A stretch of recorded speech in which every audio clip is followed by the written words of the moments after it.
Introducing the inevitable sounds of. Yo, it is your boy, Mr. What You Got On, coming back with another video. So this video is kind of an update because last time I reached out and did a video, talked about a few things, talked about Nike and the Snkrs app. There's an update to that. So essentially what is going on now is they are literally about to merge Snkrs and Nike app into one.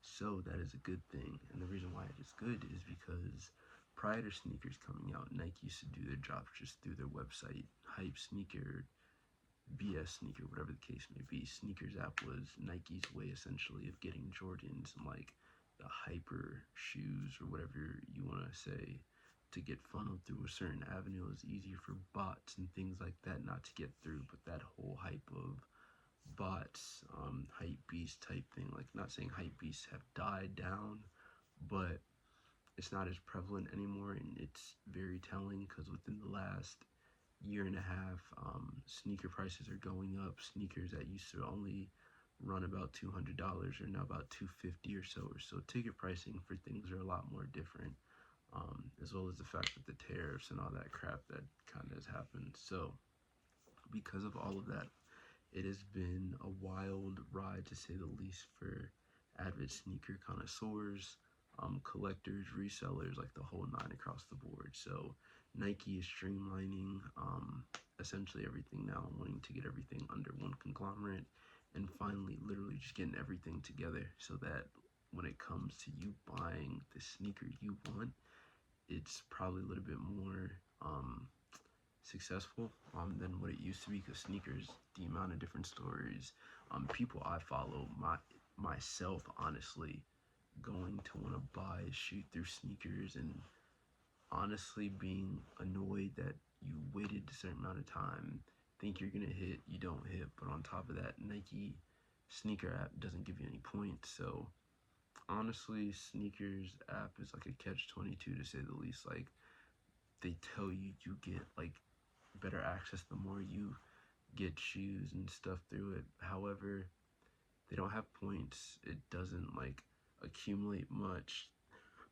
Like literally the only thing Nike, the sneaker app ever does, like if you go to a Nike outlet and scan, you can see your recent purchases like that. It doesn't really do much else. And then the only time you can ever get points from that is if you sign up with them and do something, which is stupid because if you're a customer, you would think, or in a person that's been with them for so long, that you would get some sort of something. You get nothing. So it is aggravating that they're literally, well, I'm hyped that they're doing this because it's gonna be cool to see how Nike kind of pivots into their new world and realm of releasing.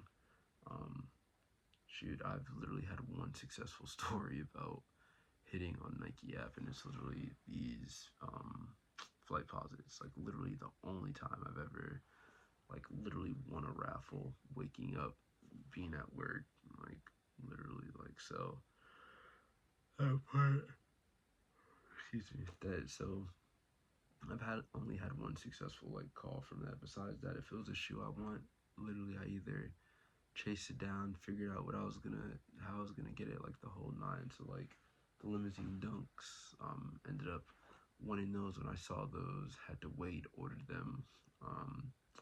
Shoot, the Wizard of Oz dunk, same thing. They dropped. I was mad. Ended up finding them joints for my birthday last year.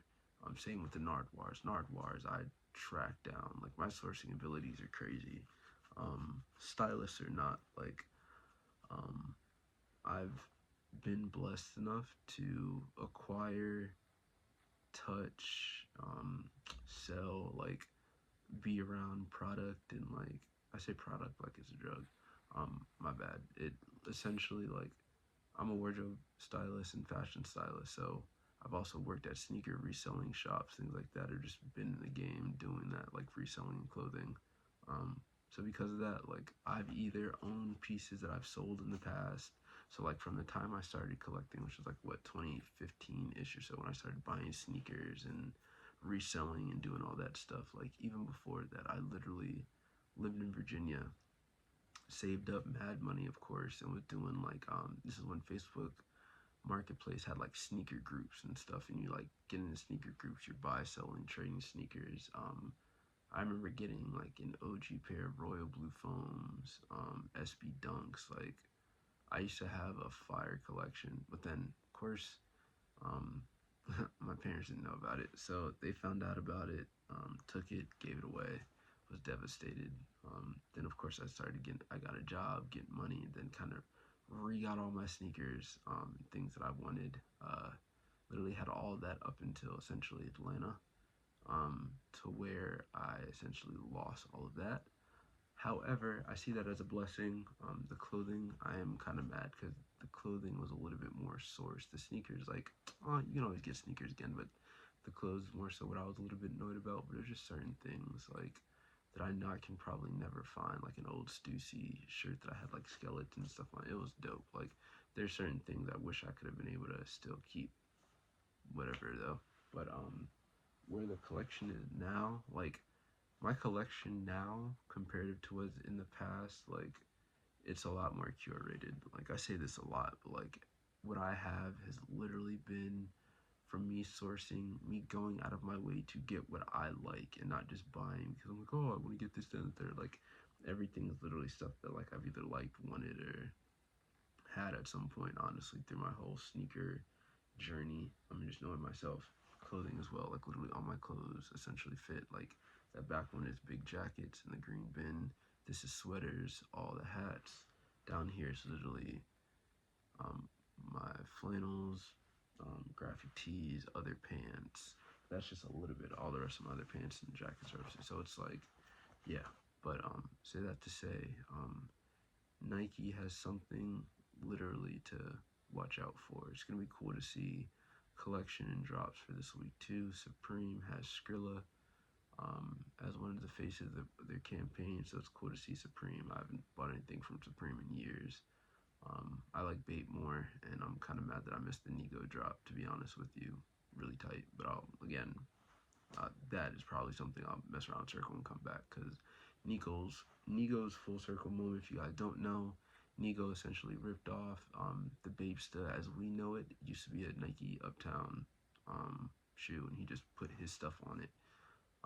And literally same with like the canvases and the shell toes and stuff like that. Like all of them were literally based after a popular shoe. He even made Converse essentially shoes. So it's cool to see him then kind of circle the realm and do collabs with all these different brands now, because it's like, yo, he really did 360. So the fact that Nike and them allowed him to do an Uptown and a real actual Uptown collab is tough, especially with the last Orgy collection. If you don't know, solid, solid, solid. But yeah, appreciate y'all for watching. Stay tuned. Peace and love. I hope y'all enjoy. Later.